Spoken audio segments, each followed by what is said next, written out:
देखिए question screen पे question क्या दिया है, if in the expansion of 1 plus x to the power 2n and 1 plus x to the power 2n minus 1 the coefficient of x to the power n are a and b respectively, then हमें क्या find करना है, हमें a और b में relation बताना है। क्या बताना है हमें a और b में रिलेशन? कैसे ट्राई करेंगे इसको, हम कैसे बनाएंगे? सर पहले तो इसका कोएफिशिएंट्स इक्वल दिए है तो 2n cn x raise to n। देखो पहले तो ये देखो कि इसके एक्सपांशन में जो x की पावर n का कोफिशिएंट है वो a है, रेस्पेक्टिवली का मतलब ये होता है, और इसके एक्सपांशन में x की पावर n का कोफिशिएंट कौन है, b है। तो पहले इसके एक्सपांशन में x की पावर n का कोफिशिएंट ढूंढते हैं हम लोग।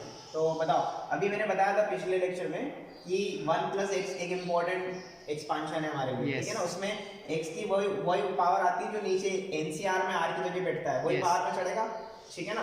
तो अगर मैं x की पावर n का कोफिशिएंट देखता हूँ इसमें, ठीक है ना, तो उसको a के इक्वल लिख देंगे हम लोग। कितना हो जाएगा, देखो यहाँ पे क्या लिखूँ मैं, 2ncn, सोचो, और 1 की पावर कितना n और x की पावर कितना n, सही है क्या? अरे इन दोनों का डिफरेंस n और जो नीचे लिखा है वो ऊपर चला गया। तो आपके पास a कितना आया, a के नाम पे कितना आया, 2ncn, सही है क्या? क्योंकि हमें तो कोफिशिएंट से लेना देना है, x की पावर से कोई लेना देना नहीं है। तो a इतना है आपका। अब b देखना है आपको। देखो b कैसे देखोगे, इसके एक्सपांशन में, किसके एक्सपांशन में, मैं नीचे साइड में लिख देता हूँ, ठीक है ना, इधर नीचे 1 प्लस एक्स की पावर कितना दिया है, 2n माइनस 1। इसके एक्सपांशन में आपको x की पावर n का कोफिशिएंट चाहिए, तो अगेन सेम फंडा लगेगा, यहाँ पे n ही खुलेगा। yes. तो देखो b कितना जाएगा, सोच के देखो, 2n माइनस 1 cn, सही है क्या? 1 की पावर इन दोनों का डिफरेंस वो 1 ही होगा और x की पावर n चला जाएगा। तो ये आपका b हो गया और ये हो गया। अब a और b में रिलेशन देखना है हमें कि a और b में क्या रिलेशन आ रहा है, क्या दोनों इक्वल है? इक्वल तो नहीं है, यहाँ पे 2n है, यहाँ पे 2n माइनस 1 है, इक्वल तो नहीं है। अब इन बाकी तीनों ऑप्शन में क्या सही है वो देखना है। सोचो, a और b आपके पास लिखा हुआ है,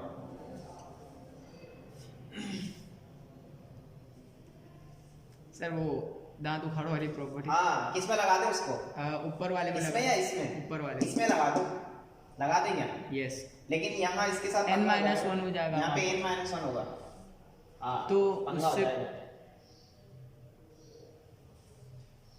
यहाँ क्वेश्चन एक बार मैं चेक करूँ। देखो यहाँ पे क्वेश्चन थोड़ा सा इनकम्प्लीट लिखा था मैंने। यहाँ पे क्या लिखा है इसने, मैं फिर से इसको क्वेश्चन को कंप्लीट कर देता हूँ। In the expansion of these and these the coefficient of x to the power n and x to the power n minus 1 are a and b respectively. यहाँ पे ये इंक्लूड कर लेना x की पावर n माइनस 1, ठीक है। तो अब देखो यहाँ पे कोई पंगा नहीं है, आपको x की पावर n का कोफिशिएंट चाहिए था, वो हमें a के इक्वल मिल चुका है। अब यहाँ पे x की पावर n माइनस 1 का कोफिशिएंट चाहिए, तो यहाँ क्या खुलेगा बता दो मुझे एक बार, बोलो। 2n minus 1 c n minus 1 खुलेगा, 1 की पावर इन दोनों का डिफरेंस जो भी आएगा और x की पावर क्या आएगा, n माइनस 1 बनेगा, सही है क्या? x की पावर n माइनस 1 का कोफिशिएंट क्या हो जाएगा यहाँ से, b, बोलो कितना, 2n minus 1 c n minus 1 हो जाएगा। अब मुझे a और b में रिलेशन बताना है, ये 1 है और ये क्या है, 2 है। अब जैसा तू बोल रहा था इसमें दांत उखाड़ दो, क्योंकि जैसे दांत उखाड़ोगे ना एक एक कम हो जाएगा दोनों में, और एक एक कम यहाँ लिखा हुआ है। तो a में मैं इक्वेशन 1 से इसमें 2n और n को बाहर ले लिया मैंने, 2n अपॉन n, अंदर क्या बचेगा, 2n minus 1 c n minus 1, और ये क्या बनने के लिए बैठा हुआ है, b बनने के लिए बैठा है। तब तक n से n कट चुका है, तो a बराबर कितना जाएगा, ये 2 बचा और ये बाद वाला b बन गया, तो a इक्वल टू कितना जाएगा, 2b। तो अपना ऑप्शन b चला जाएगा करेक्ट, सही है क्या? अब देखो इसकी मेथड 2, ये तो मेथड 1 है इसकी, ये तो प्रॉपर मेथड है, मेथड 1 हो गई। अब मेथड 2 देखना है आपको, क्या देखना है, मेथड 2 देखो, सुनना बहुत ध्यान से। जब भी n दिखे ना क्वेश्चन में तो कुछ याद आया, n दिखे तो क्या करना है, 1 रखते हैं, 1 रख दें। n जब भी दिखेगा तो 1 रख दें।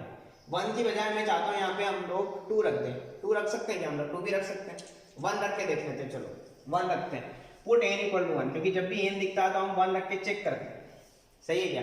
तो n इक्वल टू 1 रखा, तो क्वेश्चन कैसे कन्वर्ट होगा सुनना, वो कह रहा है if in the expansion of 1 plus x to the power 2 and 1 plus x to the power 1, सही है क्या? ये 1 हो गया ना, 1 रखने पर 2 माइनस 1 1 हो जाएगा। तो coefficient of x to the power 1 और x की पावर 0, इन दोनों के कोफिशिएंट a और b हो जाएंगे रेस्पेक्टिव। तो a और b में क्या रिलेशन आएगा वो हमें देखना है, ठीक है। तो देखो ये क्या बन जाएगा, 1 प्लस एक्स की पावर 2 के एक्सपांशन में, इसको पहले एक्सपांड करो, a square plus b square plus 2ab, a plus b का होल स्क्वायर है, तो इसके एक्सपांशन में x की पावर 1 का कोफिशिएंट कौन है, देखो यहाँ पे कौन है, 2 है। तो a इक्वल टू कितना आया यहाँ से, 2 आया। 2 आएगा समझे, इसका कोफिशिएंट a है, ठीक है ना। और यहाँ 1 प्लस एक्स की पावर कितना आ रहा है, 1 आ रहा है, यहाँ पे सॉल्व हाँ। करोगे n रखोगे 1, तो ये इसके एक्सपांशन में x की पावर 0 का कोफिशिएंट जो कि 1 है, तो b कितना है, 1 है, आया कि नहीं आया। अब देखो a जो है आपका 2 है, b जो है वो आपका 1 है, तो a जो है वो b का 2 टाइम्स है। अरे है कि नहीं, a जो है वो b का कितना है, 2 टाइम्स है। सेटिस्फाई करा लो ना, नहीं समझ में आ रहा है तो a और b उठा के इसमें चेक कर लो, आ रहा है समझ में। तो a इक्वल टू कितना हो जाएगा, 2b। तो ये मेथड 2 शॉर्ट मेथड है, लिख लीजिएगा शॉर्ट ट्रिक, ठीक है, कॉपी करो। देखिए अगला क्वेश्चन इंटरेस्टिंग क्वेश्चन है। क्वेश्चन क्या है, वो कह रहा है find the coefficient of x to the power 5 in the expansion of 1 plus x square to the power 5 into 1 plus x to the power 4। इसके एक्सपांशन में मुझे कोफिशिएंट ऑफ क्या चाहिए, x की पावर 5, x की पावर 5 का coefficient हमें देखना है। तो सुनना ध्यान से, हमारे पास एक्सप्रेशन क्या है, 1 प्लस एक्स स्क्वायर की पावर कितना है, 5, और 1 प्लस एक्स की पावर कितना दिया है यहाँ पे, 4। हम क्या करेंगे पता है, इन दोनों ब्रैकेट को अपनी अपनी जगह एक्सपांड करेंगे, ठीक है ना, जैसे लिखे हैं वैसे मल्टीप्लाई के साइन के साथ बीच में। पहले इसको एक्सपांड करो, ये हो जाएगा देखो 5c0, सही है क्या, 1 की पावर कितना 5, वो कुछ भी हो, 1 की पावर तो 1 हो जाएगा, और x स्क्वायर की पावर 0 प्लस ये इतना बनेगा, ठीक है, प्लस अगला कौन आएगा 5c1, 1 की पावर मैं लिख ही नहीं रहा, तीसरे वाले की पावर x स्क्वायर की पावर 1 तो x स्क्वायर, फिर अगला कौन आएगा 5c2, x स्क्वायर की पावर कितना 2 दैट इज x की पावर 4 हो जाएगा, आ रहा है समझ में। फिर 5c3 x की पावर कितना 6, सही है क्या, यस, और 5c4 x की पावर कितना 8, आ रहा है समझ में, क्योंकि स्क्वायर है ना उसकी पावर में 4 चढ़ेगा तो 8 हो जाएगा, प्लस लास्ट में कौन 5c5 x की पावर कितना 10 हो जाएगा। ये हमारा पहला ब्रैकेट हमने सॉल्व कर लिया, मल्टीप्लाइड का साइन लगाया। अब सेकंड ब्रैकेट हम सॉल्व करेंगे, इसको ओपन करेंगे, तो देखिए जल्दी से देखें, इसमें 4c0 1 की पावर 1 ही हो जाएगा, x की पावर 0, प्लस 4c1 x की पावर कितना 1, मैं 1 की पावर बोल ही नहीं रहा हूँ, आगे वाले की पावर लिख ही नहीं रहा हूँ मैं, ठीक है ना। फिर 4c2 x की पावर कितना 2, 4c3 x की पावर कितना 3, 4c4 x की पावर 4, इससे आगे नहीं जाना, आएगा समझ में। अब आपको इन दोनों ब्रैकेट को इस तरीके से सॉल्व करना है कि आपको x की पावर 5 का कोफिशिएंट दिखे, तो हम इसको पूरा मल्टीप्लाई नहीं करेंगे, अब हम हमारा दिमाग चलाएंगे कि मैं इस डब्बे में से किस टर्म के साथ मल्टीप्लाई करूं उधर कि मुझे x की पावर 5 दिखे। तो देखो यहाँ पे x की पावर 0 है, इसको आप इसमें किसी के भी साथ मल्टीप्लाई करोगे तो x की पावर 5 नहीं मिलेगा गारंटेड, क्योंकि x की पावर 4 मैक्सिमम इधर है, आएगा तो इसका रोल खत्म। अब इसके बारे में सोचो, यहाँ पे x की पावर कितना है 2, इसको आप इधर इसके साथ मल्टीप्लाई करो कि x की पावर 5 बन जाए, आई थिंक इसके साथ x की पावर 3 वाले कोफिशिएंट के साथ, तो आपको x की पावर 5 का कोफिशिएंट क्या मिलेगा 5c1 मल्टीप्लाइड बाय 4c3, ये x की पावर 5 का कोफिशिएंट पहला हमें कोफिशिएंट मिला, प्लस का साइन लगाएंगे कि सब में प्लस के साइन लगे इससे। अब इसकी बारी खत्म, इसकी बारी आएगी, पावर 4 को किससे मल्टीप्लाई करोगे, आई थिंक इससे 4c1 वाले से, ठीक है ना, तो x की पावर 4 और x की पावर 1 मिलकर के x की पावर 5 बन जाएगा, तो कितना जाएगा 5c2 into 4c1 प्लस, अब सुनना इधर x की पावर 6 है, इसको किससे मल्टीप्लाई करोगे 5 मिले, किसी से कर ही नहीं सकते, खुद ही 6 से, बाकी फिर अगर 6 के साथ नहीं हो रहा तो इनके साथ भी नहीं होगा, छोड़ो, आया समझ में। तो हमने हर एक डब्बे में हर एक टर्म के साथ मल्टीप्लिकेशन सोच के देखा कि कौन x की पावर 5 बना रहा है, आया समझ में, ठीक है ना। तो हमारे पास सिर्फ 2 ही कोफिशिएंट मिले, इनको सॉल्व कर लो, ऐड कर लो, तो फाइनल कोफिशिएंट आ जाएगा, आया समझ में। ये कितना आ जाएगा 5c1 5 4c3 that is 4c1, तो इनटू में 4 हो जाएगा, NCR माइनस लग गया अपने आप। 5c2 कितना होता है 10, मैंने बोला था याद कर लो, काम आएगा, ठीक है, वरना अभी 5c2 सॉल्व कर रहे होते हम लोग। ये कितना 20 और ये कितना 40, तो फाइनल आंसर कितना जाएगा 60। तो x की पावर 5 का कोफिशिएंट कितना है इसमें 60, दैट्स इट, कॉपी करो।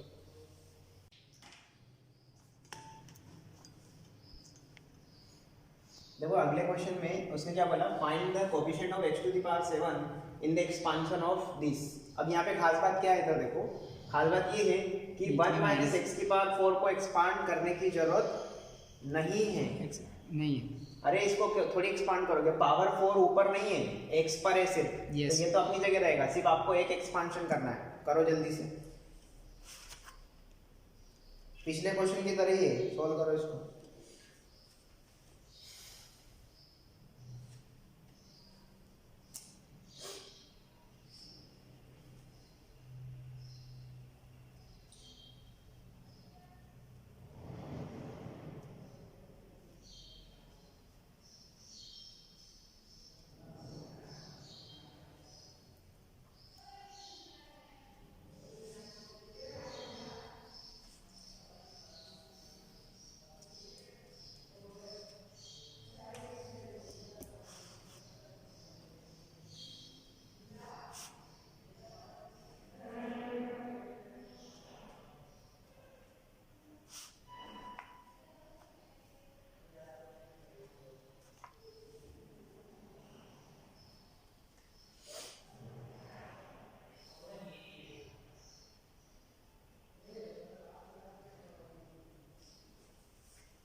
कंफ्यूजन है? नो।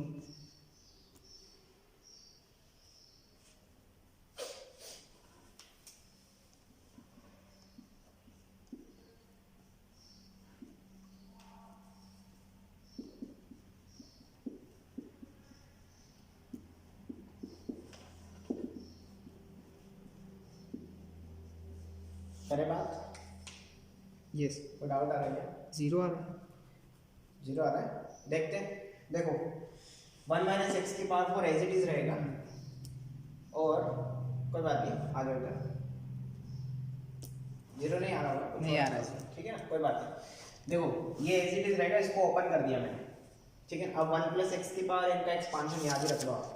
1 प्लस एक्स की पावर n का जो एक्सपांशन होता है ना, देखो मैं लिख देता हूं, ये बहुत काम का है, आगे जाकर हम फिर इसकी बात करेंगे वापस। देखो ये शुरू होता है 1 से। कहाँ से होता है? 1 से। क्योंकि देखो पहला आदमी हमेशा 1 बन जाएगा, पिछले बार में नोटिस किया होगा तो 1 बन जाता है। प्लस अगला आएगा nc1x, देखो nc1x आया, फिर आएगा nc2x², जैसा नीचे वैसी x की पावर चढ़ती जाएगी, ठीक है ना। फिर nc3x³ एंड सो ऑन, कहाँ तक? ncn x की पावर n तक। ये बहुत इंपॉर्टेंट है, ये मतलब आपको रट जाना चाहिए। तो ये बिल्कुल वहाँ आपने n की जगह 9 था तो वैसा सॉल्व कर लिया। अब आपको क्या चाहिए? कोएफिशिएंट ऑफ कितना? x की पावर 7 चाहिए। तो आप पहले आराम से सोचो ना, धीरे धीरे सोचो। 1 को आप किससे मल्टीप्लाई करोगे? x की पावर 7 मिले खुद तो x 9 से 7 से, 9 से 7 से यहाँ रास्ते में गए पे 9 से 7 x की पावर 7 खुला होगा, तो 1 को आपने मल्टीप्लाई किया 9 से 7 से, इसका रोल खत्म। अब यहाँ पे माइनस एक्स की पावर 4 को आप किससे मल्टीप्लाई करोगे कि x की पावर 7 मिले? x³ से ना, मतलब यहाँ पे 9c3। अगला आदमी कौन है यहाँ पे? 9c3x³ मल्टीप्लाई करो, बीच में माइनस का साइन तो माइनस आ जाएगा। अच्छा इसका कोएफिशिएंट 1 है, इसका 1 है, और इसका 9c3 आएगा हमें। हमें तो कोएफिशिएंट से लेना देना है, x की पावर से लेना देना नहीं है। इसको सॉल्व कर लो। ये 9c7 कितना जाएगा? 9c2, और ये 9c3 है, ठीक है क्या? इसको जाएगा 9 × 8 अपॉन 2 × 1 माइनस 9 × 8 × 7 अपॉन 3 × 2 × 1, सही है क्या? बस बाकी इसको सॉल्व कर लो। ये कितना जाएगा? 2 4 जा 9 5 जा 45, नहीं 36 होगा ये। 36 माइनस 3 3 जा 2 4 जा, ये 84 हो जाएगा। माइनस में आ रहा है इसका आंसर 48 आ रहा है, माइनस 48 हो रहा है। चेक करो। यस। ये रहा है, कैलकुलेशन देख लेना आप लोग। माइनस 48 आ रहा है मेरा तो, ठीक है ना। कॉपी करो इसको, आगे बात करो। देखिए अगला क्वेश्चन, ये भी इंटरेस्टिंग है। ये क्वेश्चन का जो बेसिक है ना, इस क्वेश्चन से जो हम सीखेंगे वो हम आगे आने वाले क्वेश्चन में अप्लाई करेंगे जो जेईई मेंस में आया हुआ है। तो यहाँ पे इसने क्या बोला? Find the total number of terms in the expansion of this. इसमें और इसमें दोनों में, बस ये अंतर है दोनों क्वेश्चन में कि यहाँ पे प्लस है, वहाँ पे माइनस है सेंटर में। तो हमें ये बताना है कि टोटल नंबर ऑफ टर्म्स क्या होंगे। देखो दिखने में दोनों सेम है, लगभग पावर भी सेम है, बस यहाँ पे प्लस है और यहाँ माइनस है। आया समझ?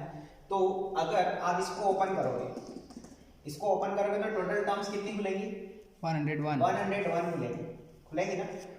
जो 101 टर्म्स खुलेंगी इसकी और इसकी भी खुलेंगी 101 टर्म्स। तो सुनना ध्यान से, मैं इसको थोड़ा सा ओपन करके बताता हूँ।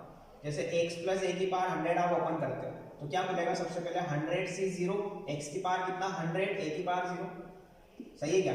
प्लस 100c1, x की पावर 99, a की पावर 1 एंड सो ऑन। कहाँ तक? 100c 100, a की पावर 100 तक खुलेगा ये, सही है क्या? और मैं अब x - a की पावर 100 ओपन करता हूँ, इसको आप क्या बोलोगे? x + -a की पावर 100, सही है क्या? x + -a की पावर 100, ऐसे तो ओपन करते हैं हम लोग। माइनस में हमने कोई नया फॉर्मूला नहीं पढ़ा है बाइनोमियल का, ठीक है? ऐसा खोलोगे इसको तो कितना जाएगा? 100c0, x की पावर 100, सही है क्या? प्लस सुनना 100c1 -a की पावर कितना? सॉरी 100c1 x की पावर 99 और -a की पावर कितना? 1, सही है क्या? तो इस -a की पावर 1 की वजह से माइनस की पावर ऑड, तो ये सेंटर में लगा दे माइनस। यस। आएगा समझ में? माइनस सेंटर में लगा दिया।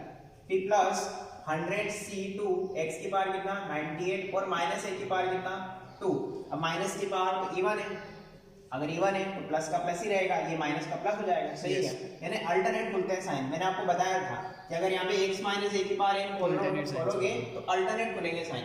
तो ऐसे अल्टरनेट खुलते हैं, खुलता गया ना। अगला आखिरी हाथ में देखो 100 सी 100, ए की पावर कितना 100, मैंने प्लस बिल्कुल एकदम कॉन्फिडेंस से लगा क्योंकि ए की पावर 100 है, इवन है, इवन है, पावर इवन है इसकी। अब ध्यान से सुनना, इन दोनों को आपको प्लस करना है। क्या करना है? इन दोनों को प्लस प्लस करना है, बहुत ही ध्यान से सुनना। तो जब आप इनको प्लस करोगे ना तो इधर तो ये एक्सप्रेशन आ जाएगा, इधर की तरफ सुनना, ये टर्म जो है फर्स्ट प्लेस पे लिखिए, यानी ये T1 है, अरे ये T1 है कि नहीं, T1 है, और ये T2 है, यहाँ पे ये T1 है, फिर T2 है, फिर T3 है, फिर T4 है, से लेकर के कहाँ तक, T कहाँ तक बोलो, 101 तक, 101 टर्म्स है। फिर बीच में प्लस का साइन है। अब इसके लिए भी T1 सुनना, T1 दोनों में सेम है, सेम है, T2 भी सेम है, देखो सेम है, बिल्कुल सेम है, लेकिन प्लस माइनस का साइन है, तो यहाँ पे माइनस का T2 खुलेगा, फिर प्लस का T3, माइनस का T4 अल्टरनेट साइन के साथ खुलेगा ना, T100 तक आएगा। समझो, यानी कहने का मतलब ये है कि जब इन दोनों को आप सॉल्व करोगे ना तो जो सेकंड प्लेस, फोर्थ प्लेस है ना, जो इवन प्लेस पर लिखी हुई टर्म है ना वो कैंसिल आउट हो जाएंगे, T2 कैंसिल हो जाएगा, T4 यहाँ भी T101 तक जाएगा। हाँ 101 तक आ रहा है, क्या समझ में, बात समझ में आ रही है? यानी कि T100 भी कैंसिल हो जाएगा फिर तो T101 बचेगा। अब सुनना, टोटल टर्म्स कितनी थी आपके पास इसमें? 101। सुनना, 101 टर्म्स थी, सुनना बहुत ध्यान से, बहुत ध्यान से सुनना। इसमें 101 टर्म्स थी, इसमें भी कितनी टर्म्स थी? 101, लेकिन टर्म्स इक्वल थी। यस, टर्म्स इक्वल थी ना। सुनना, अगर आपकी इसमें T2 कट रहे हैं आपस में तो क्या क्या बच रहा है? T1 T3 से लेकर T101। अब देखो 101 टर्म जो आपकी खुल रही है, मेरे साइड में लिखता हूँ, टोटल टर्म्स 101 खुल रही है आपकी। 101 टर्म में सुनना, कितनी इवन कितनी ऑड, मतलब कितनी इवन प्लेस पर लिखोगे, कितनी ऑड प्लेस पर लिखोगे, तो 50 टर्म्स आपकी इवन प्लेस पर होंगी और 51 ऑड प्लेस पर होंगी।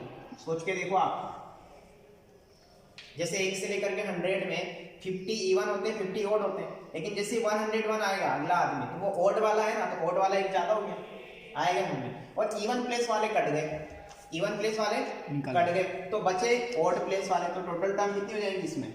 51। बट अब सवाल ये है, हाँ अब बच्चे के दिमाग में सवाल ये है कि सर 51 इसमें बचेंगी, 51 इसमें बचेंगी, तो टोटल 102 हो जाएंगे। नहीं, सुनना, ये टर्म्स सेम है, ये टर्म्स कैसी है? सब सेम है आपस में। जब दो एक जैसी टर्म्स को आपस में ऐड करते हो तो मिल करके नई एक टर्म बन जाती है। नहीं है इसमें, जैसे कि कहीं पे लिखा है a + 1, तो वो मिल करके क्या हो जाएगा 2a, तो इसको आप 2 न गिन करके 1 गिनोगे ना, आएगा समझ। तो 51 दोनों की अलग अलग नहीं गिनेंगे, इसको आप क्या लिखोगे? 2 times of T1 plus T3 से लेकर के कहाँ तक? T101 तक। सही है क्या? जब दोनों की टर्म्स थी ना ऑड प्लेस वाली 1 3 5 वाली, उन सबको आपने क्या कर दिया? ऐड कर दिया। ऐड करोगे तो हर टर्म 2 बार हो जाएंगे। नहीं आया समझ? आएगा तो 2 बार क्या क्या हो जाएगा? ये वाला हो जाएगा 100c0 x की पावर 100 से लेकर के कहाँ तक? 100c 100 x की पावर 100 तक, a की पावर 100 तक आएगा समझे। हर टर्म 2 बार ऐड होगी, लेकिन टोटल टर्म्स कितनी है इसके अंदर? 51 ही है। 51 आया समझे। तो टोटल टर्म्स कितनी हो गई? Total 51 terms. कोई डाउट इसमें? नो। एक बार और समझो इसको। जब इसको ओपन किया तो 101 टर्म खुली, इसको ओपन किया तो 101 टर्म खुली, लेकिन अल्टरनेट साइन के साथ खुली। दोनों एक्सप्रेशन सेम थे तो टर्म्स भी तो सेम खुलेगी ना, एक जैसी, सिर्फ साइन अल्टरनेट थे। अब इसमें क्या हुआ? जो ऑड प्लेस वाले थे वो तो नहीं घटे, T1 नहीं घटा, T3 नहीं घटा, लेकिन जो इवन प्लेस वाले थे वो कट गए। T2 घटा, T4 घटा, सो ऑन। तो जो हमारे पास ऑड प्लेस वाले थे ना वो सब टर्म्स एक जैसी थी, तो वो 2 बार जुड़ करके एक ब्रैकेट में मैंने डाल दी। और ये टोटल 51 टर्म्स लिखी। 51 ये मिला के टोटल 101 थी। देखो 51 को 2 से मल्टीप्लाई करके तो वापस यही मिलेगा ना, लेकिन सेम थी, इसके तरह काम किया हमने, इसकी तरह। आया समझ में? हमारा आंसर कितना जाएगा? 51 टर्म्स। अब ये इसके लिए आप सोल्व करके बताओ 50 टर्म्स। कैसे? ऑड टर्म सारी कैंसिल हो जाएगी। हाँ, आपकी बार आपकी ऑड वाली सारी कैंसिल हो जाएगी क्योंकि बीच में माइनस का साइन है। जैसे यहाँ माइनस का आएगा तो T1 कटेगा, T2 तो जुड़ेंगे, इवन प्लेस वाले जुड़ेंगे। तो यहाँ पे लिख दूं मैं even place terms will be add. सही है क्या? विल बी एड, है ना। And odd place terms will be cancel out, cancel. ठीक है ना। So total number of terms यहाँ पे कितनी हो जाएगी? So total number of terms for second question, copy कर लीजिएगा इसको, = 50। ठीक है, कॉपी करो। देखो ये मेंस में आएगा क्वेश्चन है। क्वेश्चन क्या है, x plus root x cube minus 1 की power 5 plus x minus root x cube minus 1 की पावर 5 इस पॉलिनोमियल ऑफ विच डिग्री, यानी जब आप इसको एक्सपांड कर रहे होंगे तभी कितने डिग्री का पॉलिनोमियल निकल के बाहर आएगा। तो ध्यान से सुनना, इसकी फोटो बिल्कुल पिछले क्वेश्चन वाले फोटो की तरह है, x प्लस ए की power something plus x minus A की पावर समथिंग आएगा समझ। तो वहाँ पे जो कॉन्सेप्ट हमने सीखा ना वो कॉन्सेप्ट लगाओ पहले, क्योंकि जो टर्म्स कैंसिल हो रही है उसको एक्सपांड करने का कोई सेंस है क्या, नहीं है ना, आपका बर्डन कम हो जाएगा फिर तो फिर आपको सिर्फ वही टर्म्स आपको एक्सपांड करनी पड़ेगी जो नहीं कट रही है, जो कैंसिल आउट नहीं हो रही। तो देखो इसके एक्सपांशन में फर्स्ट टर्म खुलेगी, सेकेंड टर्म पॉजिटिव खुलेगी, third term, fourth term, fifth term और सिक्स टर्म सारी पॉजिटिव खुलेगी 1 से लेकर के 6 तक। फिर बीच में प्लस का साइन लगा दो, फिर इसमें फर्स्ट टर्म पॉजिटिव लेकिन बीच में माइनस की वजह से सेकंड टर्म कैसे खुलेगी, negative, third term positive, fourth term कैसी खुलेगी वापस नेगेटिव, फिर fifth term positive, six term कैसी नेगेटिव, इसमें वापस कैसी खुल जाएगी, नेगेटिव खुल जाएगी। अब देखो एक्सप्रेशन सेम है, अंदर सिर्फ प्लस माइनस का फर्क है। इसका मतलब जब टर्म्स खोलोगे T1 खुलेगा तो दोनों T1 सेम होंगे, T2 दोनों सेम होंगे, लेकिन अल्टरनेट साइन, मतलब यहाँ पे तो अल्टरनेट साइन है, प्लस माइनस की वजह से T2 कैंसिल हो जाएगा, T4 भी कैंसिल, T6 भी आपस में कैंसिल हो। तो जो कैंसिल हो रहा है उसको लिखो ही मत, उसको एक्सपांड करो ही मत। तो क्या बचेगा आपके पास 2 times of T1 plus T3 plus T2 sorry T3 plus T5, बस 3 टर्म ओपन करना है आपको, और टर्म ओपन करना आप जानते हैं, यस ठीक है ना। तो ये जाएगा देखो 2 टाइम्स ऑफ T1, इसका T1, अब इसमें से किसी का भी T1 लिख दो आप, कोई फर्क नहीं पड़ता, ठीक है ना। तो देखो T1 बोले तो 5C0, x की पावर कितना बोलो 5, इसकी पावर 0, रूट वाले की पावर 0 तो 1 हो जाएगा, फिर प्लस T3 बोले तो 5C2, x की पावर 3 और रूट x का स्क्वायर, x क्यूब माइनस 1 का होल स्क्वायर। अब देखो आप इसका भी खोलोगे ना तो यहाँ पे माइनस का स्क्वायर प्लस ही हो जाएगा, ऐसी बात है, ठीक है ना, ज्यादा परेशान नहीं होना। फिर 5C4 वेरी गुड, x की पावर कितना 1 और under root x cube minus 1 की पावर कितना 4 आएगा समझ में। अगेन माइनस की पावर 4 प्लस ही दे देगा, आप इससे ओपन करो या इससे ओपन करो, उसको बात एक ही, ब्रैकेट क्लोज कर दो, आया समझ। अब इसको ओपन करना है और बताना है कि ये कौन सी डिग्री का बन रहा है। 5C0 तो 1 हो गया, x की पावर 5 बन रहा है अभी तक, तो हाईएस्ट पावर ढूंढना है तो कितनी डिग्री का पॉलिनोमियल की डिग्री मतलब हाईएस्ट पावर, याद आया क्वाड्रेटिक में पढ़ा हमने, प्लस 5C2 10 हो जाएगा, x क्यूब और यहाँ पे x क्यूब माइनस 1 सही है क्या, अंडर रूट का स्क्वायर ढक्कन हट जाएगा अंडर रूट का, प्लस 5C4 5 x की पावर 1 और x क्यूब माइनस 1 की पावर कितना जाएगा 2, सोच के देखो यहाँ पे पावर 4, ये 1/2 है, रूट हटेगा तो पावर 1/2 यहाँ चढ़ेगा तो स्क्वायर हो जाएगा। अब सुनना ध्यान से, यहाँ पे पावर 5 मिल रही है, यहाँ पे मल्टीप्लाई करोगे तो पावर 6 मिल रही है, यहाँ पे तो 5 यहाँ पे 6, तो अभी तक तो 6 आंसर है, लेकिन यहाँ पे आंसर कितना आएगा 7, क्योंकि देखो इसका स्क्वायर ओपन करोगे तो x की पावर 6 तो अंदर ही खुल जाएगा और यहाँ x बाहर बैठा हुआ मल्टीप्लाई होने के लिए, तो यहाँ से मुझे x की पावर 7 दिख रही है। पॉलिनोमियल क्या बन रहा है, that doesn't matter for us, yes degree क्या मैटर करता है, हमें को लेना, हमें तो डिग्री से लेना देना है। तो क्या हो जाएगा हमारी डिग्री इंप्लाइज डिग्री जो जाएगी पॉलिनोमियल की 7 हो जाएगी, और कौन सा ऑप्शन चला जाएगा, ऑप्शन सी, ठीक है, कॉपी करो। देखो अगला क्वेश्चन क्या है स्क्रीन पे, find the coefficient of x to the power 5 in this. इसके एक्सपांशन में मुझे x की पावर 5 का कोएफिशिएंट चाहिए। अब देखो ये वापस से परेशान करने के लिए आ गया, 1 प्लस x की पावर n का एक्सपांशन, अभी पिछले क्वेश्चन में हमने सीखा था। तो 1 प्लस x की पावर n के एक्सपांशन में x की डिग्री आपको 5 चाहिए हर एक में, और उसका कोएफिशिएंट चाहिए ना, x की पावर 5 का कोएफिशिएंट चाहिए। तो इसमें x की पावर 5 का कोएफिशिएंट कब मिलेगा, जब मैं 21C5 लेंगे तब। इसमें x की पावर 5 का कोएफिशिएंट कब मिलेगा, जब मैं 21C5 खोलूंगा। 1 की पावर कितना, इन दोनों का डिफरेंस उसको भूल जाओ, x की पावर कितना जो नीचे लिखा है वो मैंने आपको बताया था कि 1 प्लस x की पावर n के एक्सपांशन में x की पावर जो भी आपको चाहिए वो कब मिलती है, जब वो NCR जो होगा वही x की पावर होगी, आएगा समझ में, है ना। इसकी जनरल टर्म से भी आप इसको पता कर सकते हो, जैसे NC1 करोगे तो x की पावर 1 खुलेगा, NC2 करोगे तो x की पावर यहाँ पे 2 आएगा, ऐसे। तो 1 प्लस x की पावर यहाँ पे 21 है n की जगह, तो 21C यहाँ पे r की जगह कितना लिखोगे, x की पावर 5 मिले 5 लिखना पड़ेगा। तो x की पावर 5 का कोएफिशिएंट यहाँ से तो कितना मिला 21C5, बीच में प्लस का साइन है। अब यहाँ से आपको कितना मिलेगा 22C5 मिलेगा। मिलेगा कि नहीं मिलेगा? ठीक है ना, सेम बिल्कुल सेम ऐसा ही सोचना है यहाँ पे। फिर अगला क्या मिलेगा? 23C5 से लेकर के बढ़ते बढ़ते कहाँ तक? 30C5 तक। और इसको आपको सॉल्व करना है। अब इसको पूरा सॉल्व करना है। कैसे सॉल्व करेंगे? ऐसे क्वेश्चन हमने किए हैं कहीं पे। यस, हाँ, उसमें NCR n+1 NCR है हमारे पास एक रिजल्ट है। हाँ, वो NCR plus NCR -1 equal to n+1 CR, याद है? हाँ। ऊपर सेम नीचे एक का अंतर, नहीं नहीं, हाँ यहाँ पे ऊपर तो सेम नीचे इनमें एक का अंतर, तो ऊपर एक जुड़ जाता है और नीचे जो बड़ा है वो लिख दिया जाता है। हाँ। याद आया? वो अगर अप्लाई कर सकते हैं तो सोचो, ऐसे क्वेश्चन किया है हमने इस तरह की सीरीज। 2-3 क्वेश्चन शुरुआत में किए हैं, पहले लेक्चर में हमने एक समेशन वाला किया था, j इक्वल टू 1 से 5 तक खुल रहा था, याद आया? 100 - I8C5 ऐसा कुछ था। तो वैसे क्वेश्चन हम किए हैं पहले, बट यहाँ पे आपको सोचना है ऊपर सेम नीचे एक का अंतर दिख रहा है क्या? नहीं दिख रहा है। नीचे सेम है, ऊपर एक का अंतर है। हाँ, उल्टा है। उल्टा है, यहाँ पर नहीं होगा। कैसे? तो यहाँ दांत उखाड़ो भी नहीं लगा सकते। दांत उखाड़ो लगा बहुत फंस जाओगे। लेकिन फिर कॉमन देना पड़ेगा, वो सब करना पड़ेगा। नहीं, बहुत लंबा हो जाएगा। क्या करें तो फिर?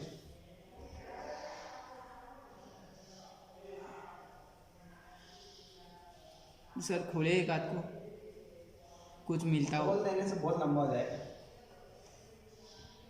इन सबको तो खोलने बैठेगा ना, प्रॉपर कैलकुलेट करेगा। पहली बात तो जो ऑप्शन होंगे ना वो एनसीआर के फॉर्म में होंगे, इंटीजर सॉल्यूशन नहीं होगा इसका, मतलब पीवाईक्यू के फॉर्म में या ऐसा कुछ पूरा सॉल्व नहीं करा रहा है वो, एनसीआर के फॉर्म में आंसर चाहता है हमसे। बताओ कैसे चले आगे?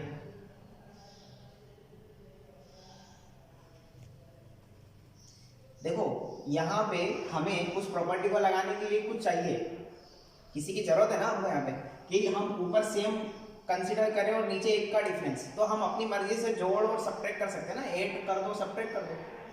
जब कोई चीज़ हमारे पास अवेलेबल नहीं है, मैथ में यही अच्छी बात है कि जब किसी चीज़ की हमें कमी लग रही है तो उसको हम अपनी मर्जी से बैलेंस कर सकते हैं। तो यहाँ मैं 21C5 के साथ, क्योंकि चेन नहीं बन रही है अभी हमारी, वो फॉर्मूले वाली चेन, ऐसे क्वेश्चन किए हैं अभी, याद आ जाएगा तुरंत। वो चेन बनाने के लिए यहाँ पे अगर मैं सोच रहा हूँ कि ऊपर सेम कर दो और नीचे एक का अंतर, तो 21C4 ऐड करके देखो, इसमें ऐड कर दो और आखिरी में सब्ट्रैक्ट कर देना। तो जैसे इसमें ऐड करोगे तो क्या ऊपर सेम नीचे एक का अंतर, तो ऊपर सेम नीचे एक का अंतर प्रॉपर्टी से क्या हो जाएगा, कितना जाएगा ये 22C5 हो जाएगा। बट ऐसा तो सेम यहाँ लिखा हुआ है। अब अगले वापस अपनी चेन रुक गई वापस, क्योंकि देखो वापस ऊपर सेम और नीचे एक का अंतर नहीं दिख रहा है, एक का अंतर नहीं, नीचे तो सेम बन गया वापस। तो 21C4 को जोड़ना बेवकूफ़ी है, समझदारी नहीं है। तो फिर हमारे पास एक ऑप्शन और है कि हम 21C6 जोड़ के देखें, सर ये ऐड करें और ये सब्ट्रैक्ट करके देखें, सोच के देखो।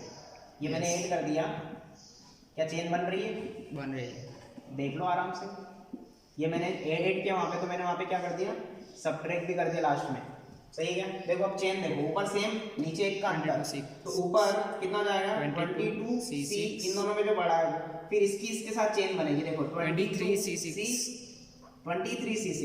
उसकी 23C5 से बनेगी ना चेन, बोलो सोचो, 24C6 बनेगा। ऐसे बढ़ते बढ़ते बढ़ते बढ़ते जब इसके साथ जाएगा तो कितना बनेगा 31C6, सही है क्या? नीचे सब में 6 बन रहा है, तो जब इसके बाजू वाला 30C5 के साथ चेन बनाएगा तो 31C6, और ये माइनस का 21C6 तो है ही, उसके साथ कोई छेड़खानी नहीं, ये हमारा आंसर आ जाएगा।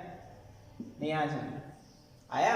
तो ये बाइनोमियल कोएफिशिएंट में इस तरह की हरकत आप कर सकते हैं कि जो जिस चीज़ की कमी लग रही है, आपके हाथ रुक गए, तो वो आप अपनी मर्जी से जोड़ लो। वैसे ऑप्शन से खुद ही आइडिया लग जाएगा आपको कि कुछ सब्ट्रैक्ट हो रहा है, मतलब पक्का किसी ने ऐड सब्ट्रैक्ट किया होगा, ये आइडिया लग जाएगा आपको। मैंने ऑप्शन नहीं खोले थे इसके, ठीक है ना? कॉपी करो। चलिए अगला क्वेश्चन आप ही ट्राई करेंगे, है ना? क्वेश्चन देखिए, घबराना नहीं है। क्वेश्चन में क्या बोला है, find the coefficient of e⁴ in the expansion of this. ठीक है, इस एक्सपांशन में एक e⁴ का कोएफिशिएंट, इसको अच्छे से देखना आप पहले। 3 ब्रैकेट है, क्या तीनों में बाइनोमियल अप्लाई हो रही है या नहीं हो रही है, ये आपको पहले सोचना है, ठीक है? अंधाधुंध फायरिंग नहीं करना है, ट्राई करो जल्दी से। मैं एक्सप्रेशन को इधर लिख देता हूँ।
सबसे पहले एक बात ये क्लियर कर लो कि इसकी पावर 12 है तो इसमें बाइनोमियल लगेगा, हाँ इसमें लगेगा या नहीं लगेगा, नहीं लगेगा क्योंकि इसकी पावर में कुछ नहीं है।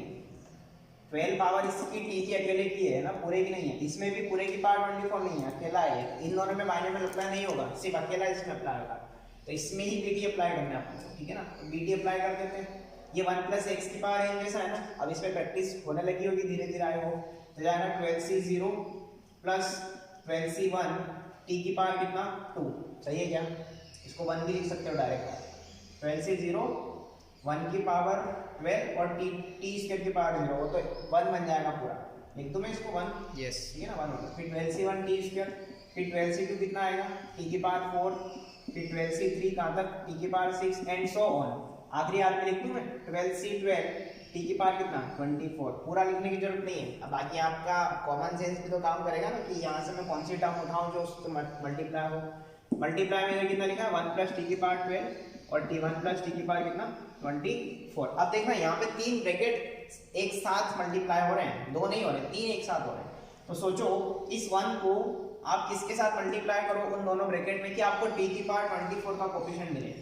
आपको क्या चाहिए? कोफिशिएंट ऑफ सर पहले इन दोनों ब्रैकेट को भी मल्टीप्लाई कर ले। जरूरत नहीं है, वैसे कर सकते हैं, कोई दिक्कत नहीं। बट मैं ऐसे भी डायरेक्ट भी करके दिखा सकता हूँ, कर सकते हैं, कोई दिक्कत नहीं। यस, कर सकते हैं, अच्छी बात है। बट क्यों मेहनत करें सर क्योंकि बाद में कंफ्यूजन हो रही थी। कोई कंफ्यूजन नहीं हो रहा। देखो आप बोर्ड पे देखोगे ना, इधर सब पिक्चर दिखेगी आपको क्लियर। इस 1 को मैं किसके साथ मल्टीप्लाई करूंगी कि t की पावर 24 आए। तो सुनना कॉम्बिनेशन क्या क्या बनेगा। इस 1 को 1 से मल्टीप्लाई करो और इसको t की पावर 24 से मल्टीप्लाई करो, तो क्या t की पावर 24 बन रहा है? यस। कोफिशिएंट क्या क्या है यहाँ पे 1 और यहाँ पे भी 1 है, तो एक तो 1 मिला आपको, फिर प्लस का साइन लगा दो, आएगा समझ में।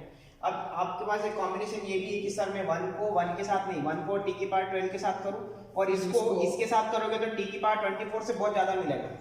यस, 36 कुछ मिलेगा। और अगर फिर एक बच्चा सोचे नहीं सर इसको इसके साथ और फिर 1 के साथ करो, तो फिर t की पावर 12 पे अटक जाओगे, आपको 24 चाहिए। तो एक ही कॉम्बिनेशन है 1 का इन दोनों के करस्पॉन्डिंग, आएगा समझ में। अब देखो, अब इसको सोचने से अच्छा आप इन दोनों के बारे में सोचो, वहां से सोचना ज्यादा आसान है। देखो 1 से सोच लिया, अब इस t की पावर 12 को इसमें और इसमें किससे मल्टीप्लाई किया जाए कि आपको t की पावर 24 मिले। तो सोचो इसको अगर 1 से मल्टीप्लाई किया और इधर जब 1 से मल्टीप्लाई करेंगे तो t की पावर 12 यहाँ मिल रहा है, इधर भी t की पावर 12 ढूंढो कहीं पे, तो t की पावर 12 कहाँ मिलेगा 12c6 में मिलेगा, आएगा समझ में। तो इसका कोफिशिएंट तो 1, इसको 1 से मल्टीप्लाई किया तो 1 into 1 और इंटू में 12c6 आएगा समझ में। यस, आया।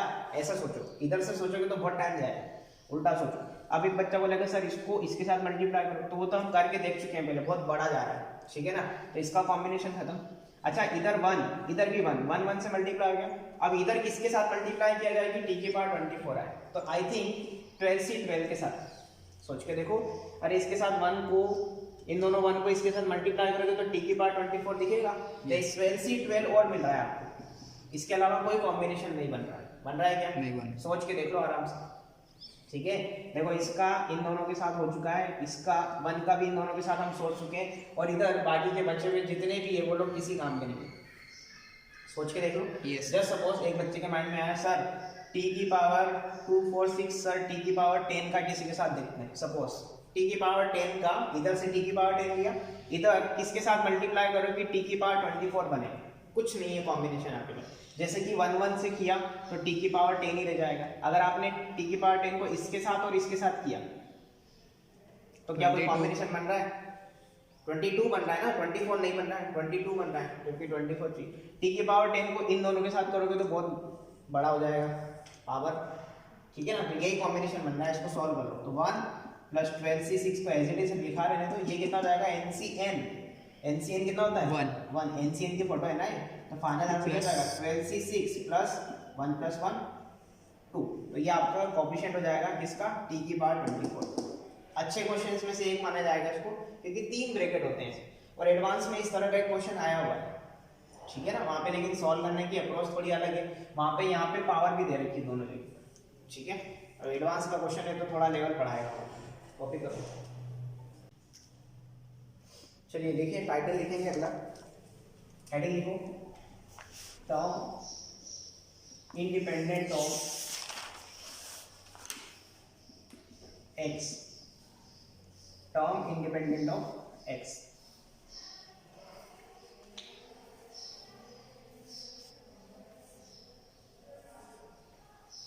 इसका क्या मतलब है टर्म इंडिपेंडेंट ऑफ x का मतलब जिसमें x की पावर 0, जिसमें x नहीं है, x वैनिश हो रहा है। x independent of term independent of x का मतलब ऐसी टर्म जिसमें x नहीं है वो x से इंडिपेंडेंट है टर्म, ठीक है ना। तो यहाँ पे इसका भावार्थ लिख लेना, it means term having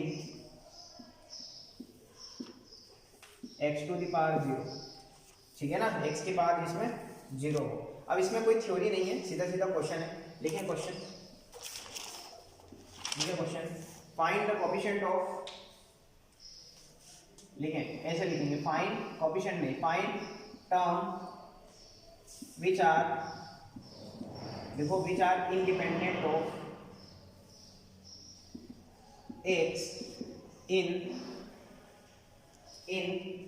x plus 1 by x to the power 6, x plus 1 by x to the power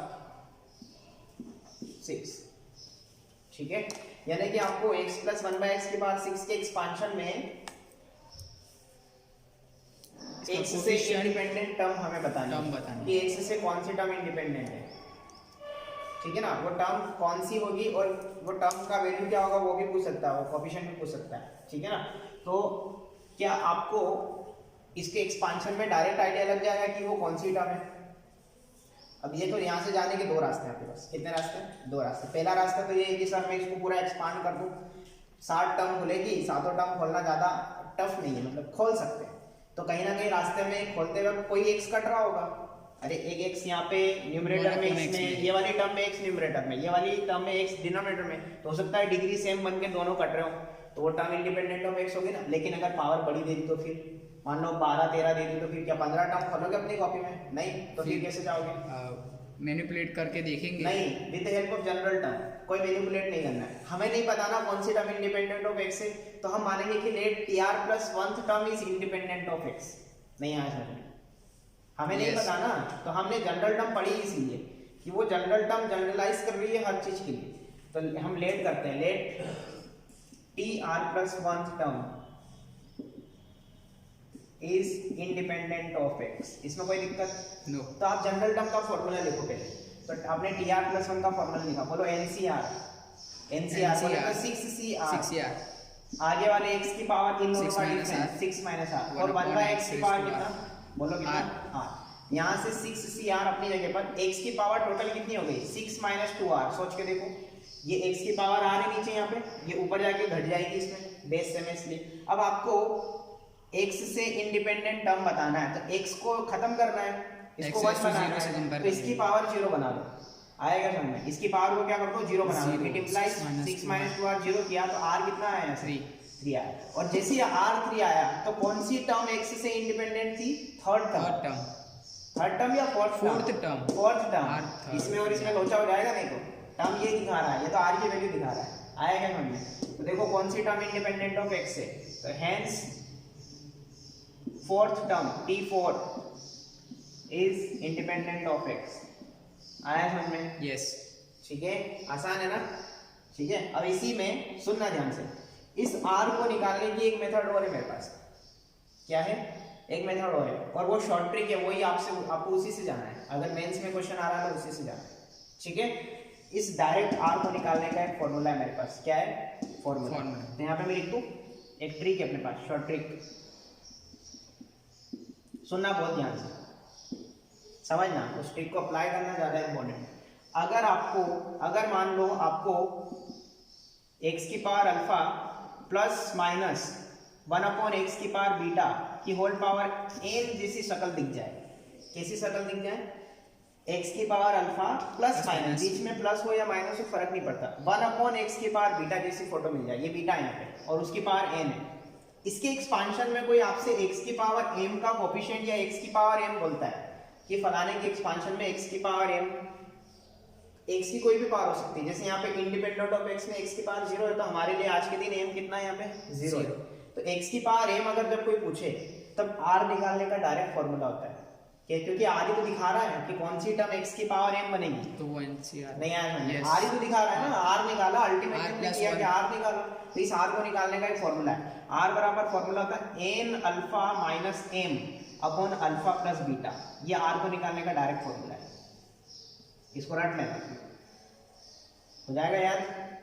क्या करना है सिर्फ आपको ये देखना है कि क्या ये x की power alpha plus 1 upon x की पावर बीटा जैसा फोटो है, दिख रहा है कि नहीं दिख रहा, फोटो दिख रहा है ना, बताओ अल्फा कितना है आज के दिन, 1, बीच में प्लस का साइन है, कोई दिक्कत नहीं, x की पावर बीटा में बीटा कितना है 1, तो इधर मैं साइड में दिखा देता हूँ, देखो इस क्वेश्चन के लिए ऊपर लिख देता हूँ, इस क्वेश्चन के लिए बताओ अल्फा कितना 1 और बीटा भी कितना 1, बताओ n कितना, n इसके एक्सपांशन में ऊपर n होता है, कितना है यहाँ पे 6, और m कितना है 0, अरे x की पावर 0 चाहिए था ना आपको, टर्म इंडिपेंडेंट ऑफ x चाहिए था, तो x की पावर 0 का कोएफिशिएंट पूछना चाहता था, या x की पावर 0 कौन सी टर्म बनेगी वो पूछना चाह रहा है हमसे वो, तो देखो r निकाला था हमने, r का formula n alpha minus m, तो n अल्फा बोले तो 6 into 1, तो 6 माइनस m कितना है 0 अपन अल्फा प्लस बीटा कितना जाएगा 1 plus 1 2, तो r कितना आया डायरेक्टली 3 आया, यानी कि r3 है, तो कौन सी टर्म इंडिपेंडेंट ऑफ x है, फोर्थ टर्म, अगर r कल को 5 आता 5 आता तो कौन सी टर्म होती 6 टर्म इंडिपेंडेंट ऑफ x होती, एक ज्यादा आया समझ। Yes. तो हम ये ऐसे नहीं करेंगे, ये तो हमने सीख लिया, अभी हम सीधा ये फॉर्मूले से करेंगे। 2020 जेईई मेंस में इसी क्वेश्चन इसी से आया था आरजू के बेच में, सेम यही फॉर्मूला, ये ट्रिक मैंने उसको सिखा दी थी, वरना कई बार क्या होता है ना कि ये आर निकालना यहाँ तो आसान था, कई जगह थोड़ा टफ होता है हमारे लिए, ठीक है, कॉपी करो इसको, आगे चलेंगे।